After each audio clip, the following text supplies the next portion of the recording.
Guys, here I'm gonna show you just a quick video of the WING WING Z84.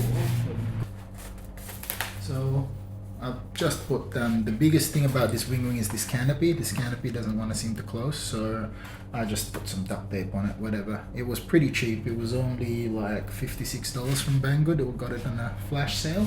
Here on the inside we've got like a 1500 milliamp battery there, pretty small. 7-inch prop at the back, 7040, pretty sure.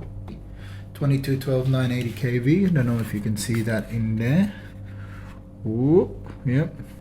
Simon K 30 amp ESC in there. I don't know if you could see it there. So the reason I took onboard video is because I just got this really cool video capture device called the runcam thumb. That's pretty good. This thing weighs about 10 grams and it can mount pretty much anywhere on the plane, and I don't even have to worry about the COG because it is so light. I had it here like this, so it was on the side there like that. It was pretty good. Like I said, this didn't even affect the COG. So that's it.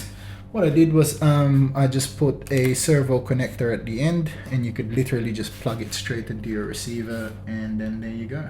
Hope you guys enjoyed the video. It's a short one, so